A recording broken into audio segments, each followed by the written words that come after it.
On May 2001, a young 24-year-old intern left her home in Washington, D.C., and she vanished without a trace. No struggle, no warning, no signs of what may have happened to her. Then, in 2002, her remains were found in a park that had actually already been searched by the police. This story didn't just become an investigation into what happened to her.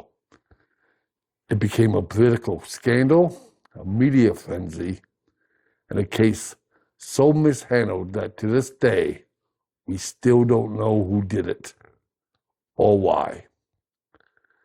This is the story of Chandra Levy. Greetings. I'm Ted, your host, and welcome back to Night Owl.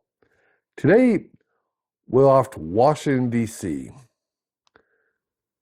a city that houses the American federal government. It was also the home of Chandra Levy. She was born April 14th, 1877, in Cleveland, Ohio, but she was raised in Modesto, California. She received a degree in journalism from the San Francisco State University, and she also received a master's in public administrations from USC. Now, she was a very ambitious young lady. She actually had dreams of becoming a member of the FBI. However, in the meantime, she received a job as a paid intern at the Federal Bureau of Prisons. Most people would describe her as being incredibly driven, well-organized, and career-focused. Her internship ended, though, fairly abruptly in April 2001. It had to do with a technical ineligibility issue, and she planned to return back to California for graduation in May. But unfortunately, that's one trip she was not able to make. May 1st, 2001, they believe that she left her apartment in Washington, D.C. She left behind personal belongings such as her ID, credit cards, all that stuff was left behind. All she actually did take, though, I think, was just her keys. But she never made a scheduled trip home. Now, of course, her parents started to worry, so they called the police in Washington, D.C. to come and do a wellness check on their daughter, which they did. And when they got there, they really didn't find anything that looked like the apartment was disturbed. They did notice that she looked like she was all packed and ready to come home.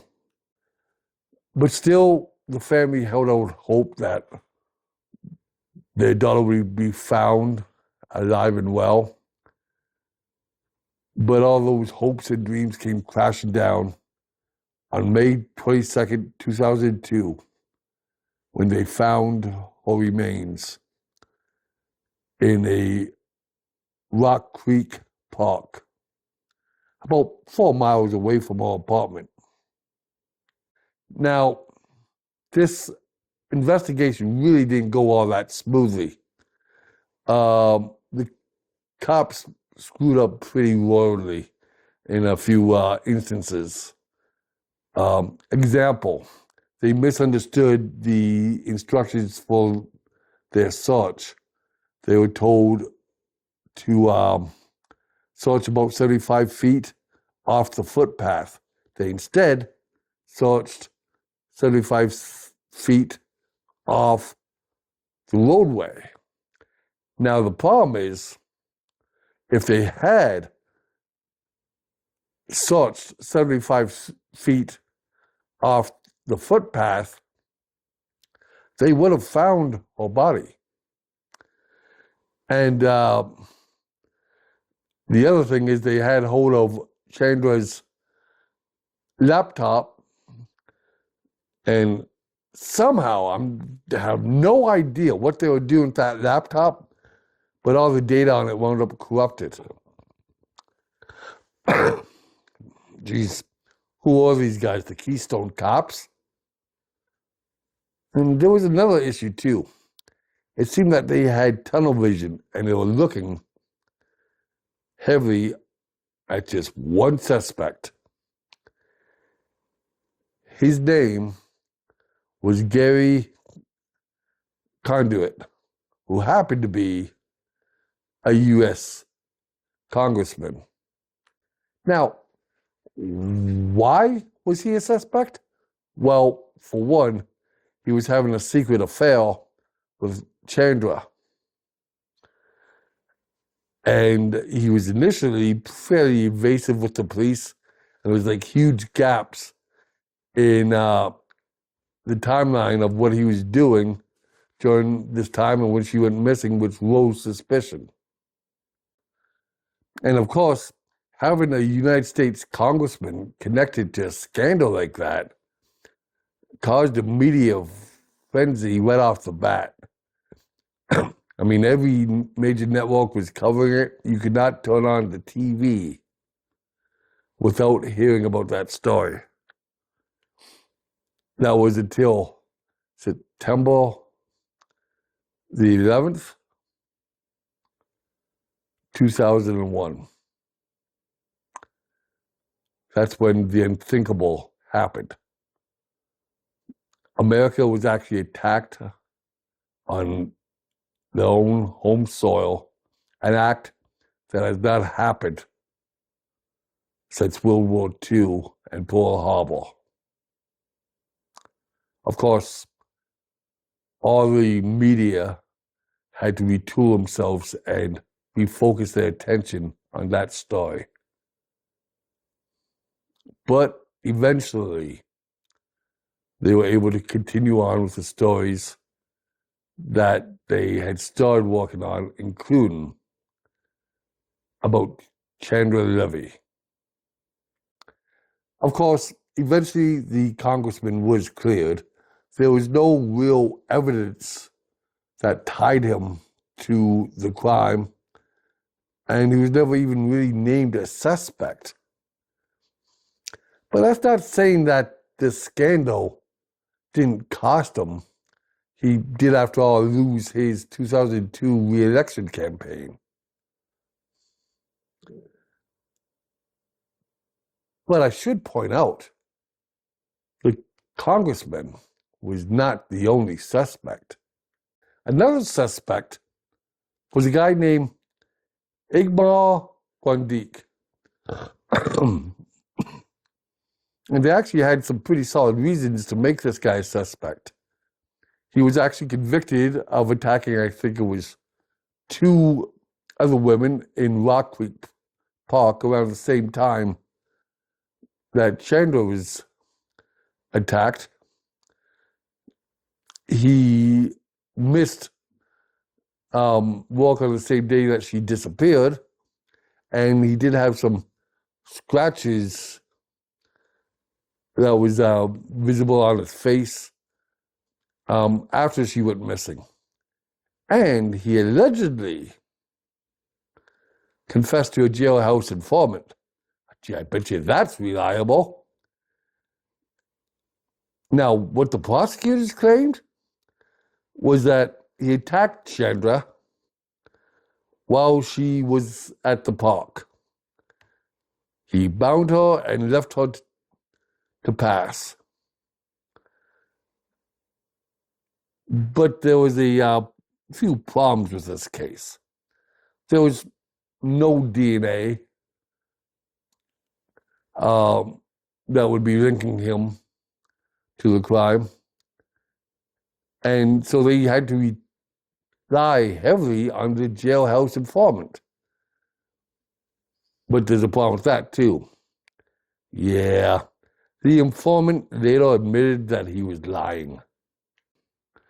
So, what was the actual outcome of his trial? Well, he was actually convicted in 2010, but that conviction was overturned.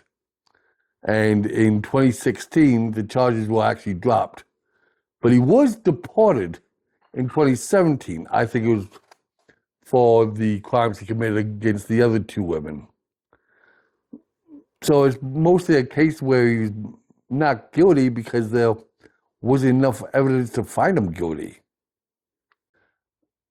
But we're not exactly done with old Igmar yet. It seems there was another informant that claims Igmar was actually paid by the congressman $25,000 to end Chandra's life.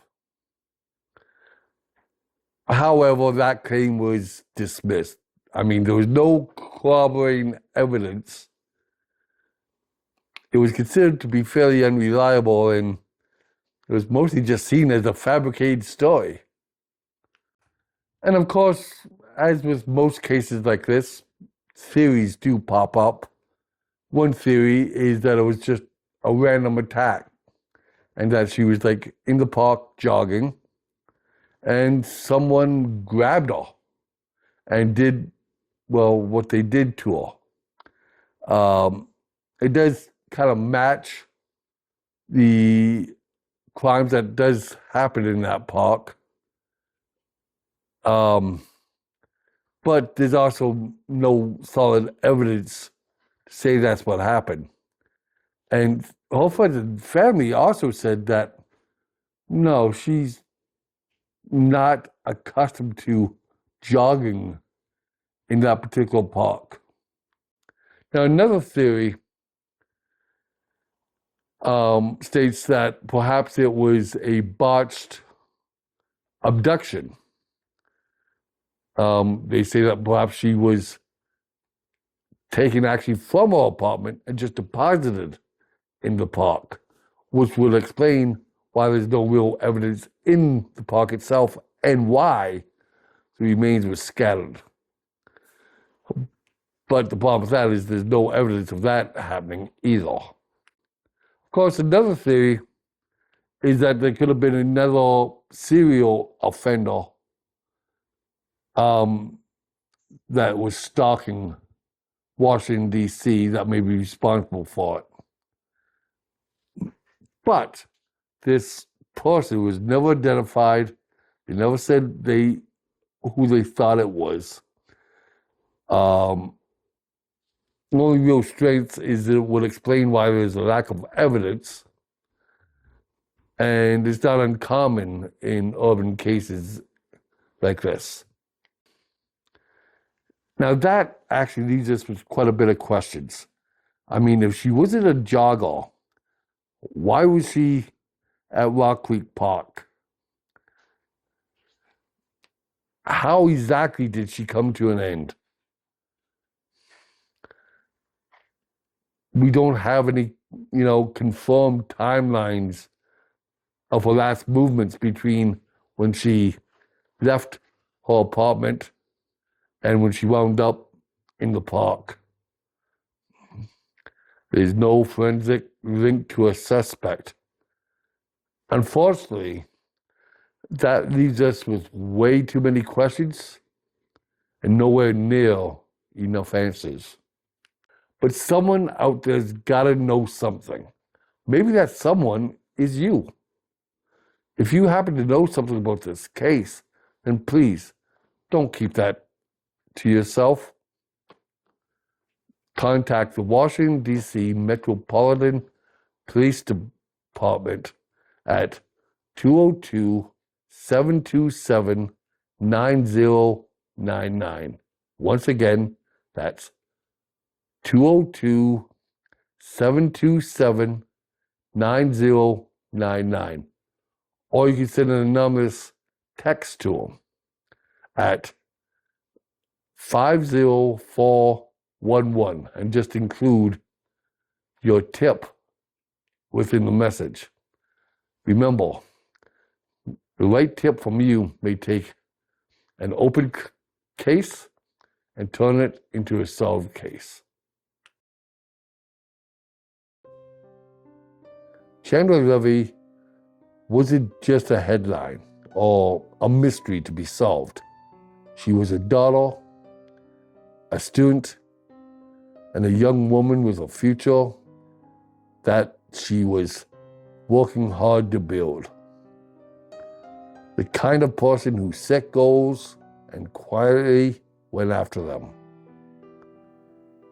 Whatever happened to her, that doesn't get to define who she was.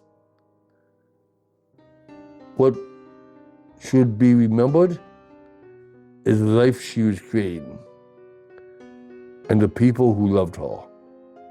Because behind every case like this, there's a real person who deserves to come home. But tell me what you think. Do you think this is the case that will ever be solved? Do you think that we may have let a guilty man walk away from this? Tell me what your opinion is down in the comments.